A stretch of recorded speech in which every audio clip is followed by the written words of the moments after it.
All praises to Yahweh, Ba'asham Yahweh Shai, Ba'asham Makar Kwadash. Double honors to the apostles and the elders of Great Millstone, and Shalom to the elect to the nation of Israel. And this is going to be a video on how everyone is ultimately fascinated, man. Everyone's fascinated by the Hebrew Israelites, and everyone's fascinated by the way that the Hebrew Israelites bring out the Bible, right? And ever since a lot of these people have heard about the Hebrew Israelites, they have not been able to ever think about anything else, really, right? V. Malone, ever since he came across the Hebrew Israelites, has the guy spoke about anything else, really? Does the guy speak about anything else? This guy has become a historian. I've saw this guy bring out more history on One West than I've seen him bring out history on the Calvinism and all that he claims to believe in, man. I've seen this guy will be bringing out what manna ate, and I'm exaggerating here, but this guy will bringing out what manna ate for breakfast. Oh, and one day this apostle, when he was younger, he had cornflakes, and he used to put the cornflakes on top of the milk instead of the milk on top of the cornflakes, because that he thought that, you know what I mean? Like, this guy just knows everything about people's personal lives, man. Just been bringing out all kind of things, getting interviews with this person, interview with that person. They became obsessed, right? Luke chapter 21 and verse 12.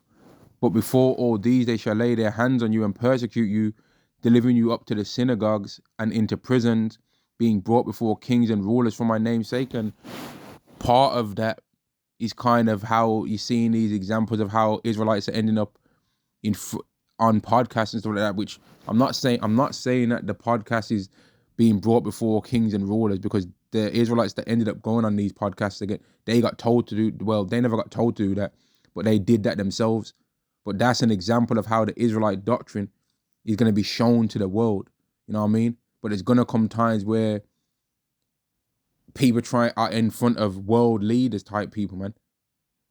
And they're going to be confronted with what they believe. They're like, what do you believe? What are you saying? What is it that you are saying?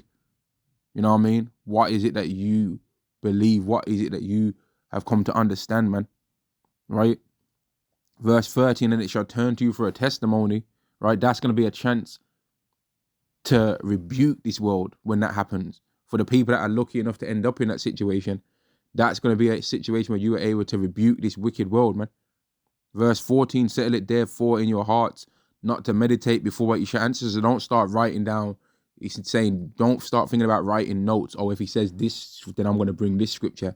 And if he says that, then I'm going to bring that scripture. And I'm going to write down the Strong's Concordance number for Gentile. And remember that when it says kindred in Revelation, that's actually talking about Phule, which means descendant from one of the 12 tribes. I was saying, don't do all of that, because Yahweh's going to be the answer. He's going to give the answer in that time.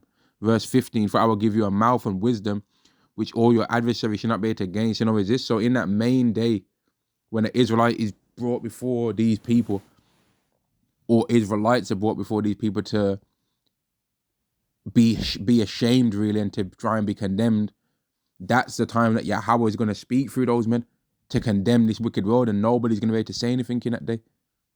Right there. And this happened in the times past. In the book of Acts, you hear about it, and the people wasn't able to say anything back then. They ended up having to, when Paul was being brought before people, they ended up having to let him go. Right? But in this time round, it's going to make them be even more angry, and some Israelites are going to end up having to fulfill Revelation chapter 20 and verse 4. This is verse 15, for I will give you a mouth and wisdom, which all your adversaries shall not be able to gainsay nor resist. And you shall be betrayed both by friends and brethren, and kinfolks and friends, and some of you shall of course be put to death, and you shall be hated of all men for my name's sake. Right? People ain't gonna, it doesn't matter what scripture gets brought out for some of these people. They don't want to hear it. They don't want it to be true. They don't want, there's Negroes, Latinos, and Native Americans out here, and they don't want to be an Israelite. They want to be black, and they want a record deal. They want a nice chain, yeah, with Cesare Borgia on there, yeah. They want a G-Wagon. They want a music video that goes viral, yeah. and they want a gimmick, and they want a rap name, or they want an NBA deal, or an NFL deal, or an MLB deal, or a boxing contract. You know what I mean? And they want a few hip hop honeys that have got a BBL, and then that's their life. That's what they want life to be. You know what I mean? And then they just live fast, die young. You know what I mean? They don't want a kingdom. They don't want to have their own land where they can be away from people. They don't want that. They don't want it. They don't mind. They don't, you know what I mean? They want Gucci. They don't want to have their own clothing brand where it's their own family brand. I mean, I'm not on about no brand that you sell out to nobody else. I'm on about your own family brand, your own family way of how you wear clothes, man. To where, okay, the way how they have their cotton, that's the only way how that family wears their cotton like that. Every other family wears theirs like this, or has theirs their own way, but this family, they wear theirs like that, and they start knowing that, oh, that you must be a member of that family, because that family, their collars or their sleeves always look like this. Some of these people don't think nothing like that. They're just thinking about this world all the time, man, this world's ways. Oh, a Gucci chain means, a Gucci clothes means you're this. A diamond chain means you're that. Oh, if I've got a Rolex, that means I'm of this level status in life now. You know what I mean? All these people are against the Israelites, and everyone wants a piece of it, man. Everyone's trying to use the Israelites as a way to make money. And everyone's fascinated by it because you've got some of these people, when they start talking about the Bible and that, right? And they start talking about all these things from the Bible. They got it from the Israelites. Like some of these people over here, and some of these UK musicians and that they're over here talking about the Bible and that, they know that they heard it from the brothers that live in London. They know that that's the main place that they heard it from. From the elder that's from where he's from in the UK. But he did most of his thing in London. And from most of the other brothers that live in London as well, they know that they heard it from there. But then where did they hear it from? They heard it from men that live in America, Babylon the Great, from mainly New York. And then the word ended up extending out from there to other cities. And then there's some cities in America that have more Israelites than others. But New York was one of the main places, man. And that's what I mean with these people. Like, all these people have heard about the Israelites. They've heard about it, but they took the parts that they thought they could make money from to try and make a doctrine. Because a woman is a man's glory, right? So every single man, if they hear any scriptures or something like that speak about how women should be more feminine, or women should be this and women should be that, they're going to be down with them scriptures. But then if that same person likes eating pork, they're going to ignore that it says you shouldn't eat pork in the Bible. Or if that certain person likes committing adultery, well, then they're going to be thinking about adultery. They ain't going to want to bring out that scripture for that. Or if it speaks about how you shouldn't cut off a man in the midst of his speech, they ain't going to want to read that scripture. Or if it talks about how you shouldn't be prideful, or you shouldn't glory in money or in might or in riches or in your own wisdom, you know what I mean? Or if they ain't going to want to bring out those scriptures, they're just going to want to try and talk about the scriptures that they think they can make some money from,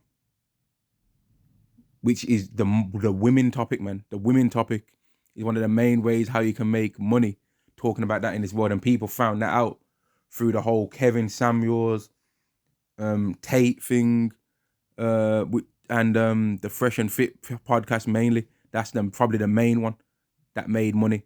You know what I mean? They was like 5-6 days a week, just every single day, bunning out these harlots, man.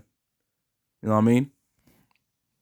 But yeah, that's this video, man. It just, everyone's against the Israelites, man, but they can't. They're fascinated by it, right? But then at the same time, they don't want it to be a thing anymore, and yet none of them have been able to stop it. None of these people, no matter how much they keep coming up against the Israelites, have ever been able to make us not believe it anymore. And they've changed their doctrine several times to try to make sense out of what they're saying. Because as much as they want to say that we're hateful and we're this and we're that, right? They can't say that the scriptures that we're reading are not in the Bible, because the same book that we read is the same book that they read. Yet they've got a completely different understanding and their doctrine it requires them to ignore the verses that we bring out and try and make it like, oh, if I read this verse, then the verse that you just read doesn't even exist anymore. But they don't make both verses be true. They're like, oh, this verse cancels out that verse. No, you have to make both verses be true. How can God hate Esau and say he's going to destroy him off the face of the earth, and yet you're saying that salvation is for everybody? How can both things be true? He either loves everybody or he don't.